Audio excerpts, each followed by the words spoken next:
नमस्कार, मी विशाल परदेशी. या विशेष शो मध्ये आपलं सगळ्यांचं स्वागत. हे तयार हम. हो, खरंच आपण तयार आहोत. भारत चीन सीमेवर निर्माण झालेला तणाव, चीन्यांच्या भ्याड हल्ल्यात शहीद झालेले भारतीय जवान आणि त्यानंतर पंतप्रधान नरेंद्र मोदींनी केलेला लडाखचा दौरा. समझने वाले को इशारा काफी है असं म्हणतात ना, तसंच काहीच. आता चीनबाबत देशाची पुढची भूमिका काय असणार हे वेगळं सांगायची गरज नाहीये.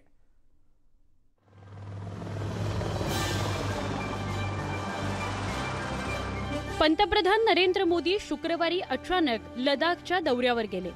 हा दौरा नियमित दौऱ्यांमधला अजिबात नव्हता.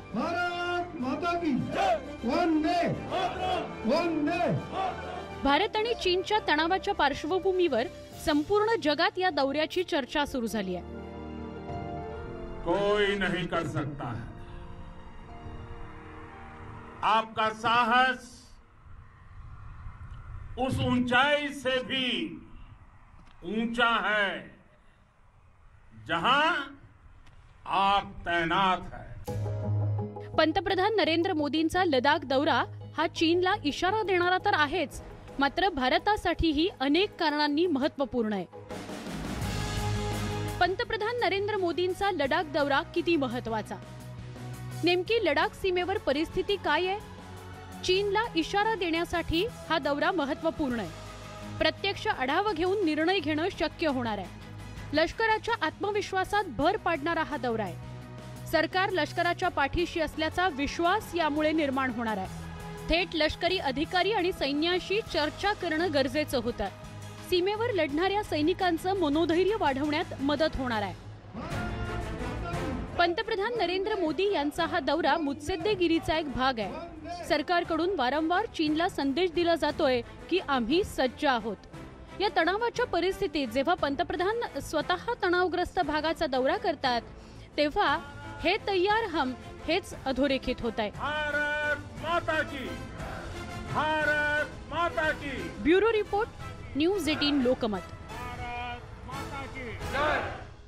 आणि याच विषयी आज आपण बोलणार आहोत. लेफ्टनंट जनरल राजेंद्र निंबोरकर थोड्याच वेळात आपल्यासोबत असणार आहेत आणि ते आहेत नाशिकवरनं राजेंद्र निंबोरकर सर, आणि त्याचबरोबर ब्रिगेडियर मंगलमूर्ती मसूर देखील आपल्यासोबत आहेत. मी सुरुवात निंबोरकर सरांपासून करतोय आणि आपल्या दोघांना मला खरं विशेष करून सांगायचं आहे, या अर्थाने बोलायचं आहे मला की सीमेवरची नेमकी आत्ता क्षणाची काय परिस्थिती असू शकते हे सगळं आपण यापूर्वी आपल्या सेवेत अनुभवलेलं आहे, म्हणून आपल्यापेक्षा उत्तम कोणी सांगू शकत नाही की तिथे नेमकी काय परिस्थिती असेल. निंबोरकर सर, आज ज्या पद्धतीने मोदींनी भेट दिलेली आहे लडाखमध्ये, याचा नेमका अर्थ काय काढायचा? प्रधानांनी जेव्हा सीमेवर निर्णय घेतला आणि ते सीमेवर गेले आणि या परिस्थितीमध्ये जेव्हा की जवळपास युद्धजन्य म्हटलं तरी चालेल, तणावाची परिस्थिती आहे, तर तिथे सैनिक आपले टिकलेले आहेत, तर त्या सैनिकांचं मनोबल उंचवायला खूप मोठा याचा उपयोग होतो. आणि असं वाटतं की पंतप्रधानाच्या रूपाने पूर्ण देश आपला पाठीशी आहे. तर हे एक मोठं असं जवानांच्या दृष्टीने आहे. आणि दुसरं म्हणजे इंटरनॅशनल रिलेशनच्या दृष्टीने की चीनला काय मेसेज जातो, जगाला काय मेसेज जातो. तर असं आहे की चीनला पण जेव्हा आपला पंतप्रधान एकदम सीमेवर जिथे तणाव सुरू आहे तिथे जातो, म्हणजे आपला जो निर्णय आहे, आपण जो तिथे टिकून राहायचा निर्णय घेतलेला आहे तो आपण टिकवणारच आणि त्या मागे जाणार नाही, हे आपल्या शत्रूला पण माहीत होतं. तर या दोन बाबी आहे ज्या या जी पंतप्रधानांची तिथली भेट आहे त्यावरून सिद्ध होतं आणि दाखवलं जातं की हे याचा उद्देश हा आहे दोन गोष्टींचा. मसूर सर, तणावाच्या सगळ्या परिस्थितीमध्ये खुद्द पंतप्रधान ज्यावेळेस या तणावपूर्ण भागामध्ये भेट देतात, तर यावरनं काय इरादे आपण स्पष्ट करतोय? कोणाला तरी आपण सांगण्याचा, म्हणजे अर्थात ते काही वेगळं सांगायला नको, चीनला सांगण्याचा आपला प्रयत्न आहे, काय यातनं सगळे अर्थ निघतात?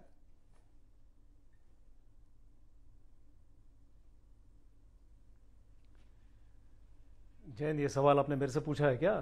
जी जी मसूर सर, मैं आपसे जानना चाहता हूं कि इस तनावपूर्ण परिस्थिति में जब खुद पंतप्रधान वहां पे विजिट कर रहे हैं, तो क्या फिर हम ऐसा बोले कि ये है तैयार हम, ये बताने की कोशिश है हमारी?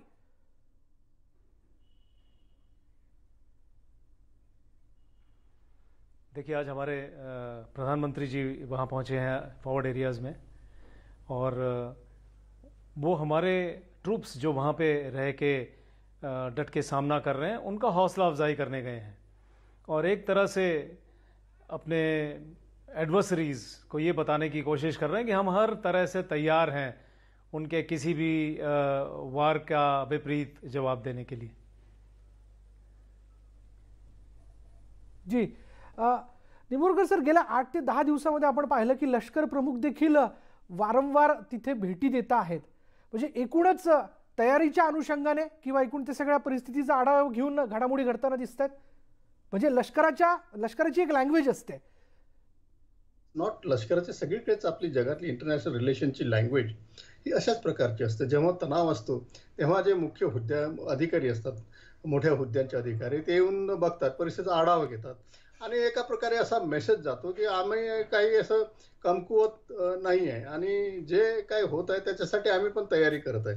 तर अशाच दृष्टीने जसे लष्करी अधिकारी आपले चीफ गेलेले आहेत, आता पंतप्रधानाबरोबर चीफ ऑफ डिफेन्स स्टाफ गेलेले आहेत, याचा अर्थच असा आहे की आपण आपली बाजू जी आहे ते मजबूत आणि भक्कम करतो आणि ही आपण आपल्या शत्रूला सांगतो की आम्ही काही कमकुवत नाही आहे आणि तसंच आम्हाला लेखायला हवं. आणि दुसरी गोष्ट अशी आहे की आजच्या स्थितीमध्ये मी तुम्हाला सांगू इच्छितो की आपला देश जेव्हा तिन्ही सेना चे आपण तयारी जर बघितली तर आपला देश आज सक्षम आहे सगळ्याच गोष्टींमध्ये. आणि मी मागच्या वेळेस तुमच्या चॅनलला जेव्हा बोललो तेव्हा सांगितलं होतं की 2016 मध्ये जेव्हा आपल्याला थोडंसं वाटलं की काहीतरी होईल पाकिस्तान बरोबर, उरी सर्जिकल स्ट्राईक झाल्यानंतर, तेव्हापासून आपली मजबूती तयारी केली आणि गव्हर्नमेंटने डिसिजन केलं की केव्हाही आपल्याजवळ एक पर्टिक्युलर विशिष्ट क्वांटिटीमध्ये ॲम्युनेशन, इक्विपमेंट, वेपन्स, क्लोदिंग हे सगळं असायला पाहिजे. आणि तेव्हा हा निर्णय तेव्हाचे दिवंगत रक्षामंत्री श्री मनोहर पारिकर यांनी घेतला. त्यांची दूरदृष्टी वाखाणण्यासारखी आहे आणि त्यांनी घेतला आणि त्यामुळे आता असं झालेलं आहे की आपण आजच्या स्थितीमध्ये केव्हाही काही जरी झालं, कोणी जरी आपल्यावर लागलं तर आपण जय्यत तयारीमध्ये आहे की आपण तो हल्ला परतवू शकू आणि काही कोणत्याही परिस्थितीला आपण तोंड देऊ शकू. मसूर सर, इससे पहले भी एक हिस्ट्री रही है, इतिहास रहा है कि लाल बहादुर शास्त्री भी गए थे सीमा पर युद्ध के बाद में, और जब पाकिस्तान की भी तनाव की बात आई थी उसी वक्त इंदिरा गांधी जी भी गई थी, और अभी मोदी जी गए हैं. तो क्या इन सारी बातों को अगर आप याद करें तो क्या महसूस कर रहे हैं आप?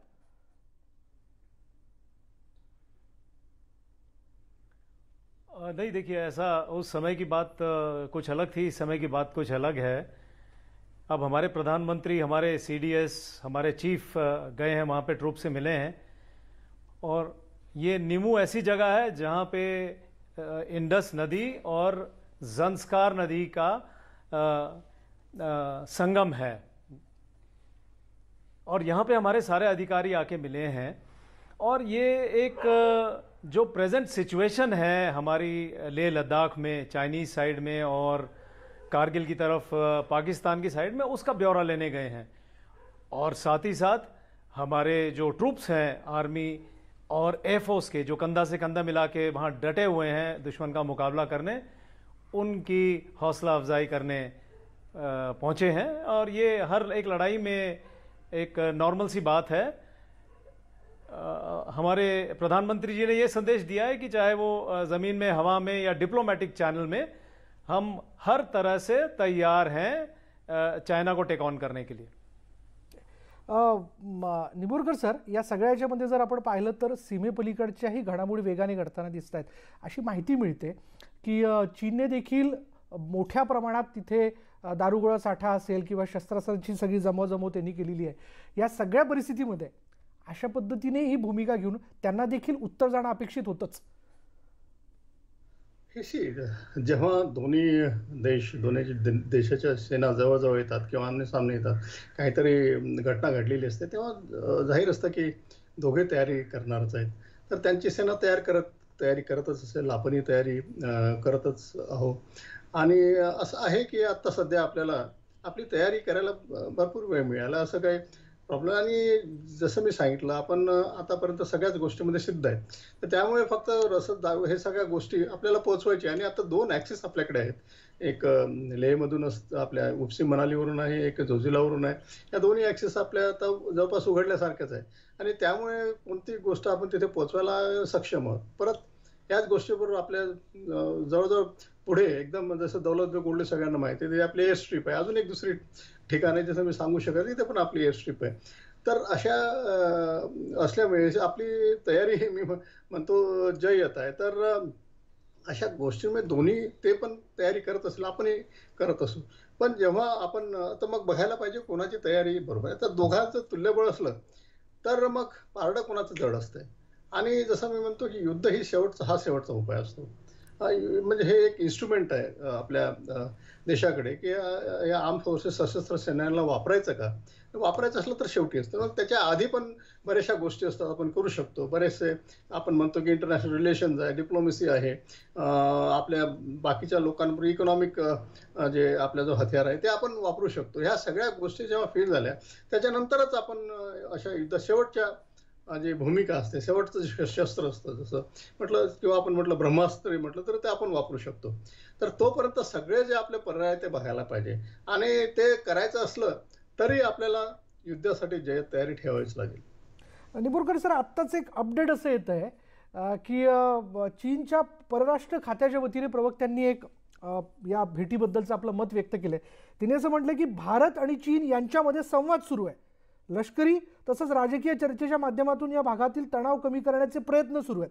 अशावेळी कोणत्याही पक्षाने या प्रदेशामधील तणाव वाढवणारं पाऊल उचलू नये. या भेटीनंतर कुठेतरी आता चीनची भूमिका नरमाईच्या दिशेने आहे असा काही अर्थ काढता येऊ शकतो का?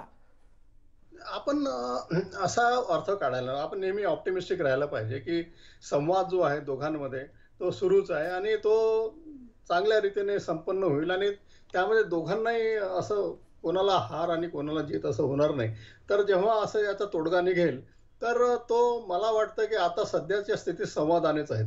तर जे त्यांचे परराष्ट्र मंत्री जे काही अहदेदार त्यांनी सांगितलं ते मी त्यांच्याबरोबर म्हणणं त्यांचं मान्य आहे. पण हे असं नाही आहे की ते संवादानेच आहे तर मग आपण आपली तयारी करायला नको. तर हा एक जो भाग आहे आपल्या पंतप्रधानांच्या भेटीचा, CDS त्याच्यावर चीफ गेले, तर हा एक भाग असंच दाखवायसाठी की आम्ही आमची तयारी सुरू आहे. पण हे जर पंतप्रधान समोर जायला लागले, भेटायला लागले, तयारी केली तर त्याचा अर्थ असा नाही की आपला संवाद बंद झालेला आहे. आणि हा संवाद ठेवणं, सुरू ठेवणं हेच एक महत्वाची गोष्ट आहे. आणि जसं नेहमी म्हणतो, तर हे सगळ्या गोष्टी फेल झाल्या तर मग शेवटचा पर्याय आपण निवडू शकतो. जी मसूर सर, संवाद जारी रहना आवश्यक है और मोदी जी ने आज वहाँ पे जाना, सभी सैनिकों से बात करना, आपने भाषण तो सुना होगा, तो किस तरह से मनोबल बढ़ने में इससे फायदा होता है?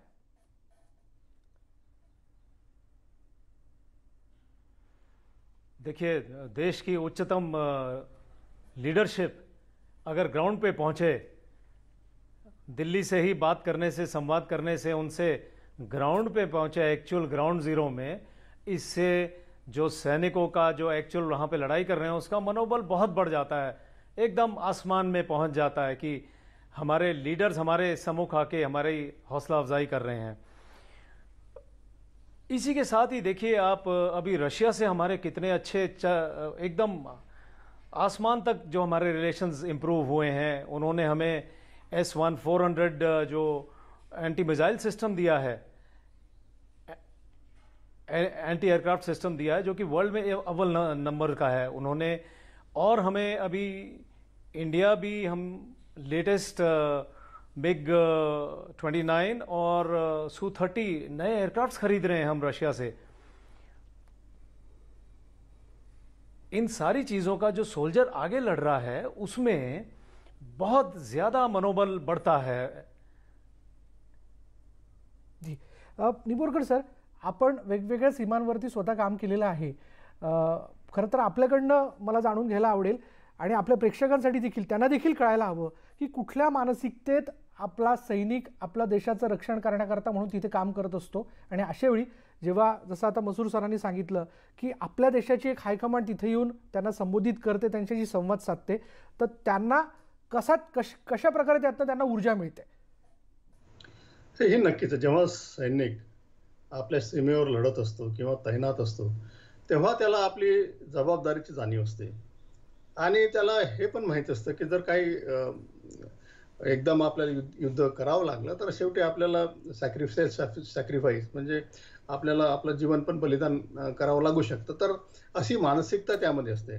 पण जसं आता दाखवलं आहे की पंतप्रधान गेले आणि त्यांना माहिती आहे की देश पूर्ण त्यांच्या पाठीशी आहे, तर सैनिकाला खूप जोम येतो, त्याचं मनोबल वाढतं आणि जर युद्ध करायचं असलं तर त्यामध्ये आता खूप भरपूर फायदा होतो. पण असं वाटतं की पूर्ण देश पेटलेला आणि आपल्या पाठीशी उभा आहे, तर त्याची शक्ती मी म्हणू शकतो ते शक्ती 100 गुणा वाढू शकते. तर ही एक आपल्या सैनिकाची बाब आहे. आणि दुसरी गोष्ट म्हणजे सैनिक लढतो कशाच्या बळावर? आपल्या मनोबलावर. आपले देश आपल्या पाठीशी आहे त्याच्या ही बरोबर. माहितीच्या बळावर.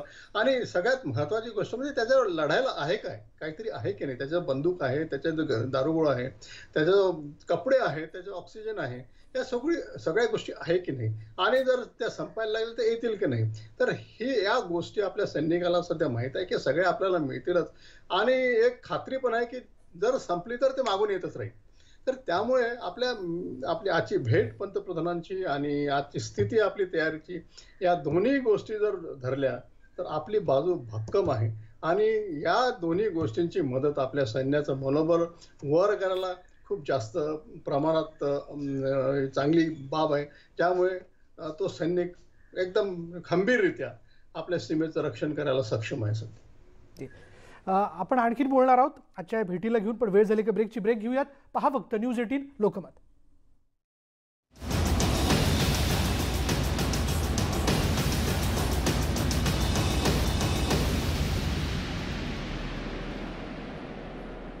ब्रेकनंतर पुन्हा एकदा आपण चर्चा करतोय ती आजच्या मोदींच्या लडाख भेटीबद्दलची. आणि अर्थात या भेटीनंतर आपल्या सैनिकांचं मनोबल हे निश्चितच वाढलेलं आहे. चीनला देखील त्यांनी इशारा दिला आहे. त्यांनी त्यांच्या भाषणातले मुद्दे जर आपण लक्षात घेतले तर त्यांनी असं म्हणलेलं आहे की लेह लडाख हा भारताचा मुकुट आहे. त्यांनी असं म्हटलं की जेव्हा जेव्हा आक्रमण झालं तेव्हा तेव्हा आम्ही मजबूत झालो. एक प्रकारे त्यांनी चीनचं नाव न घेता त्यांना सांगितलेलं आहे चर्चा आपण करतोय, पण जर यापुढे जे गलवान खोऱ्यात घडलं ते जर पुन्हा करण्याचा तुम्ही प्रयत्न केलात तर आम्ही शांत बसणार नाही. निंबोरकर सर, मला आपल्याकडे यायचं आहे. आत्मनिर्भर भारत हे केवळ आपल्यामुळे शक्य होतं हे आवर्जून त्यांनी सैनिकांच्या बाबतीत सांगितलं आणि हेही मुद्दे त्यांच्या भाषणातून आलेले आहेत. याकडे आपण कसं बघता? हा, नक्कीच. जे मी सांगितलं की जेव्हा आपल्या सेना आहेत, तिन्ही सेना ह्या जर सक्षम असल्या आणि आपली जे बॉर्डर आहे, सीमा आहे, ती जर सुरक्षित असली तरच मग आपलं काहीतरी निर्भरता वगैरे, आत्मनिर्भर वगैरे सगळे यांना काहीतरी त्याचा अर्थ असतो. तर आपल्या देशाच्या सीमा सुरक्षित नसल्या तर मग आत्मनिर्भरतेचा काही मतलबच येत नाही. बरोबर. त्यामुळे जे पंतप्रधानांनी सांगितलं की आत्मनिर्भरता तुमच्यावर अवलंबून आहे आणि आपण एकदम सक्षम, आपल्या तिन्ही सशस्त्र सेना एकदम सक्षम असल्यामुळे आपण जे काही करू शकतो, प्रोग्रेस, विकास जे काही आपण म्हणतो ते करू शकतो. या तिन्ही दलांच्या जीवावरच म्हणू शकतो. आणि त्यामुळेच असं आहे की सैन्याचा खूप एक मोठा वाटा असतो त्यामध्ये. हे झाली एक बाजू सैन्याची. दुसरी बाजू म्हणजे की आपले जे आपल्याला ज्या दारुगोळा असतो किंवा वेपन्स इक्विपमेंट असतात ते आतापर्यंत, मागच्या वर्षीपर्यंत आपण जगातला दुसऱ्या नंबरचा सगळा आयाती देश होता आहे सगळ्या याच्यामध्ये. आता ह्या वर्षी आपण तो खूप मागे आलो. म्हणजे आपण आत्मनिर्भर बनण्याच्या रस्त्यावर सुरू करायला लागलोय. आणि मला असं सांगावंसं वाटतं की जेव्हा 2015-16 पासून तेव्हाचे मी वारंवार याचा उल्लेख करत आहे, मनोहर पारीकर त्यांच्याबरोबर मी काम केलेलं आहे. तर त्यांची दूरदृष्टी होती की आपण आत्मनिर्भर आहे. त्यामुळे जे 7-8 प्रकारचे ॲम्युनिशन होते जे आपण परदेशातून मागवत होतो आणि जे आपल्या ऑर्डनन्स फॅक्टरी त्यांना बनवायची क्षमता होते पण ते बनवू शकत नव्हते काही कारणामुळे. मी ते विस्तृत खोलात जात नाही. पण ते मग त्यांनी केलं की तुम्ही बाकीच्या देशांबरोबर जॉईंट कोलॅबोरेशन करा, टेक्निकल कोलॅबोरेशन आपल्या भारतातच बनवा. तर तेव्हा ती स्टेप घेतली आणि ती मला वाटतं आता ती फ्रुटफुल म्हणजे शेवटच्या टप्प्यावर आहे. आणि ते जर झालं तर मग सगळंच म्हणजे जवळपास 90% ॲम्युनिशन आपल्या भारतातच बनेल. दुसरी गोष्ट असं सांगायचं म्हटलं म्हणजे आतापर्यंत छोट्या छोट्या गोष्टी आपण बनवतो, रायफल्स बनवत होतो, पण आता अशी एक गन बनवली आपण. आता रॉकेट्स तर पिनाका रॉकेट बनवलेले आहेत, पण एक गन म्हणजे मीडियम पल्ल्याची जो 50 जवळपास 35-40 किलोमीटर मार करणारी जी गन असते बफोरसारखी, ती भारतात पूर्ण म्हणजे 90% जे कंपोनेंट्स त्याचे भारतात बनलेले आहे आणि ते आपल्याच अशा पुण्यासारख्या ठिकाणी भारत फोर्ज वगैरे अशा कंपनीने बनवलेले आहेत. तर आपली इथपर्यंत प्रगती झाली आपल्या दूरदृष्टीमुळे आणि आपण त्यांना सवलत दिल्या जे जे कंपनीज आहेत. पण आता असं झालं की या या जेव्हा ते डेव्हलप करतात, पैसे होतात, तेव्हा भारताने आपल्या गव्हर्नमेंटनी त्यांचा हात धरायला पाहिजे. बरं. आणि असं नाही की मग आता आपण डेव्हलप केली तर मग आता आपल्याला गरज आहे बाहेरून लगेच बोलवा, असं नाही. जेव्हा एक माणूस आपले पैसे टाकतो, आपलं परिश्रम टाकतो त्यामध्ये, तर तेव्हा त्याला वाव द्यायला पाहिजे, मुभा द्यायला पाहिजे, त्याला ऑर्डर्स द्यायला पाहिजे. तर ही आत्मनिर्भरता याच्यामुळे पुढे पुढे वाढत जाईल. मॅन मिशन कॉम्बिनेशन बाबतीत पण आपण बोलावं, कारण या विषयाला घेऊन आपण जास्तीत जास्त काम केलेलं आहे. 3 वर्ष आपण तिथं काम केलं होतं.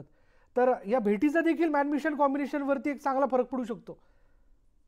हो हो, नक्कीच आहे. तर जसं मी सांगितलंय की जसं माझ्या दृष्टीने जेव्हा मी काम करत होतो, जेव्हा सीमेवर म्हणजे मी जेव्हा कोर कमांडर होतो, तेव्हा मी इकडे 16 कोरमध्ये लाईन ऑफ कंट्रोलमध्ये होतो. 2016 मध्ये, तुम्हाला 15-16 मध्ये होतो तेव्हा तुम्हाला माहितच आहे.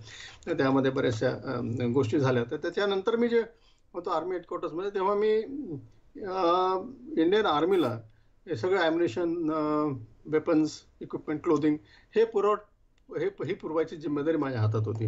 तर ते मी आता सांगितल्याप्रमाणे असं झालंय की आपली बाजू त्यावेळेस काही निर्णय घेतल्यामुळे आणि गव्हर्नमेंटने सपोर्ट केल्यामुळे आता एवढी सक्षम झाली आहे की मला वाटतं हे जर अशीच चालू राहील तर पुढच्या 4-5 वर्षात मला असं वाटतं की अशा ज्या छोट्या छोट्या गोष्टी आहेत आणि बऱ्याचशा आपण दुसऱ्या देशावर निर्भर राहायचो त्या आपल्याला आयात करावं लागणार नाही. जसे मोठे राफेल वगैरे घेतले तशा काही जे हाय टेक्नॉलॉजी वेपन्स वगैरे ते आपल्याला करावे लागतील. पण युद्धनौका किंवा अशा हे जे आपण आपल्याच देशात बनवत आहे, गन्स बनवणार आहे, रणगाडे बनवत आहे, हे आपल्याच देशात बनेल.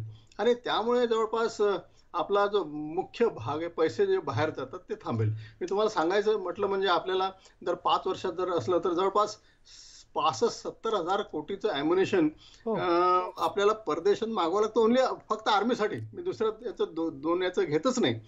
तर हे जर आपल्या भारतात कितीतरी आपल्याला याचा फायदा होईल आणि याच्यावर आपल्याला रोजगार वाढेल, लोकांना नोकऱ्या मिळतील, लोकांचा बराचसा फायदा होईल. तर ही एक जी जमेची बाजू ज्या आपल्या शासनाने त्याला सपोर्ट केलेला आहे, त्याच्याबद्दल मला वाटतं त्यांना आपण 10 पैकी 10 मार्क द्यायला पाहिजे. जी बिल्कुल, 10 पैकी 10 मार्क द्यायला पाहिजेत आजच्या भेटीबद्दल, एकूणच सगळ्या आत्तापर्यंतच्या प्रयत्नांबद्दल देखील. मसूर सर, मोदी जी ने अपने भाषण में ये भी कहा कि कमज़ोर कभी भी शांति की पहल नहीं कर सकता. उन्होंने ये भी जताया, ये भी एक बात बताई कि लेह लद्दाख भारत का मुकुट है. तो ये एक तरफ चर्चा भी शुरू है चीन के साथ, लश्करों के अधिकारियों की बैठक भी हो रही है. तो ये communication part of the technique है.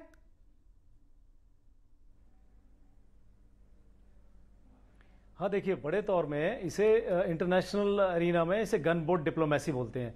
यदि हमारे पास अस्त्र शस्त्र हैं और हमारे सैनिक तैयार हैं, ट्रेंड हैं, तो हम किसी भी प्लेटफॉर्म पे, किसी भी फील्ड में अपने दुश्मन एडवर्सरी से बातचीत करके हर चीज़ को सुलझा सकते हैं.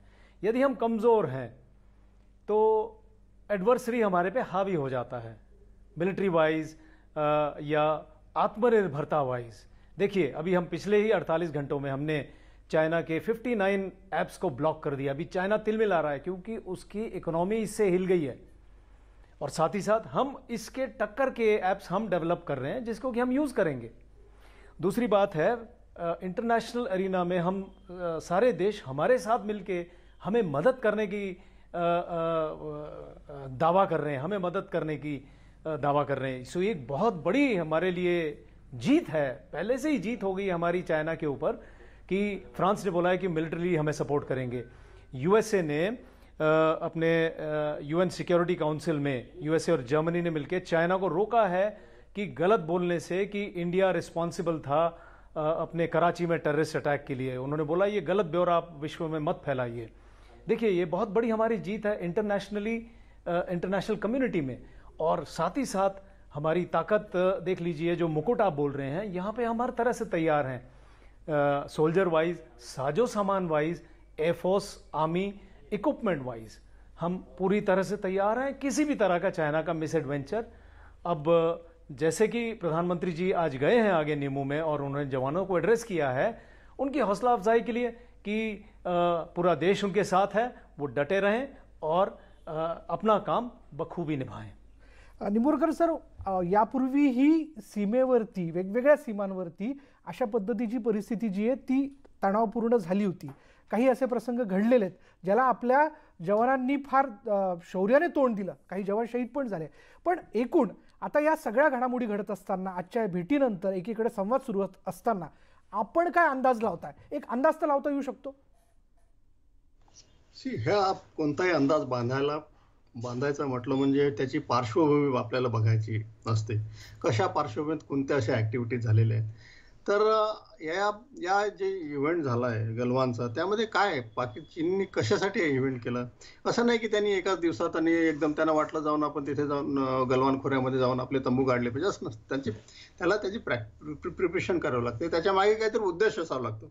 तर त्यांचा चीनचा उद्देश काय आहे यामध्ये ऍक्च्युली मला मिलिटरी रिलेशन्स अनालिस्ट म्हटलं तरी मला असं वाटतं की इथे कुठेतरी चीनने चूक केलेली आहे आणि त्याला काय करायचं आहे हे मला वाटतं यावेळेस तरी त्याला समजलेलं नाहीये। पण डोकलाममध्ये जे झालं जवळपास 73 दिवस आपण फेस टू फेस होतो आणि तेव्हा त्याला असं वाटलं की जे आपण आपल्या इंग्लिश भाषेमध्ये स्लायसिंग सलामी टॅक्टिक्स म्हणतात की थोडं जाऊ थोडी सलामी काढत जाऊ असं त्याला जेव्हा चीनला असं वाटलं नाही की आपण एवढं ठामपणे डोकलामध्ये उभं राहू आणि त्याला एका प्रकारची मानहानीच म्हटलं तर जेव्हा स्टेलमेट दोघांमध्ये होतो तेव्हा जो पुढचं पाऊल टाकतो त्याला एका प्रकारचं हारच मानावे लागते। तर तेव्हा मला वाटतं की चीनला हे थोडंसं त्याच्या घशात उतरलं नाही की आपल्याला असं ऍक्सेप्ट करावं लागलं। आणि जर तुमची स्थिती बघितली तिथली त्या खोऱ्यांमध्ये डोकलाम खोरं जिथे आहे तर तिथे जर झालं असतं पुढे काही अशी स्थिती झाली असती आणि काहीतरी आपल्याला युद्ध समजा करावं लागलं असतं तर चीनची तिथे एवढी अशी स्थिती मुश्किल झाली असती तिथे जेव्हा आपलं तयारी बघितली तर त्यांचे बरेचसे सैनिक आपली युद्धबंदी झाले असते आणि बऱ्याच बाकी ठिकाणी काही सांगता येत नाही काय झालं असतं, ती युद्धाची गोष्ट आहे। पण इथे मी नक्की सांगू शकतो की डोकलाममध्ये चीनची नामुष्की झाली असती। त्यामुळे आणि आपल्या जे मीडिया आहे तुमच्यासारखी मीडिया त्यांनी असंच उचलून धरलं, बऱ्याचशा गोष्टी अशा बोलल्या वगैरे की मला वाटतं कुठेतरी तो दुखावला। ही एकच गोष्ट आणि बऱ्याचशा बाकी गोष्टी आहेत त्यांनी असं घेतलं। पण ओव्हरऑल जी परिस्थिती आजची आहे व्हायरस सुरू आहे, बाकीच्या गोष्टी आहेत, बाकी साऊथ चायना सी मध्ये काय होत आहे, तैवानमध्ये काय, हाँगकाँगमध्ये काय होत आहे, जपान काय करत आहे, ऑस्ट्रेलिया काय करत आहे, या सगळ्या गोष्टी तुम्हाला माहितच आहे। तर ह्या सगळ्या गोष्टी अशा असताना चीनने हे पाऊल कसं काय उचललं हे थोडंसं विचित्र वाटतं आणि त्यामुळे असं वाटतं की ही जी परिस्थिती बघितली तर या गोष्टीचा शेवटी शेवट जो होईल तो मला वाटतं की शांततेपूर्ण वार्ता होऊनच त्यामध्ये काहीतरी तोडगा निघेल। जी, धन्यवाद आपल्या दोघांचे आजच्या या सगळ्या चर्चेबद्दल। तर आजच्या भेटीकडे निश्चितच सकारात्मक पद्धतीने आपण सगळे बघतोय, याने आपल्या सैन्याचं मनोधैर्य वाढले आणि त्याचबरोबर चीनला आपण उत्तर देखील दिलं की आपण जर काही खोडी कराल तर आम्ही शांत बसणार नाही, आम्ही पुन्हा बचावात्मक पद्धतीने पाठीमागे जाणार नाही, तर आम्ही तुम्हाला उत्तर देऊ आणि ते उत्तर देणं आवश्यक होतं। यानंतर इथंच थांबणार आहोत। पहा फक्त न्यूज 18 लोकमत।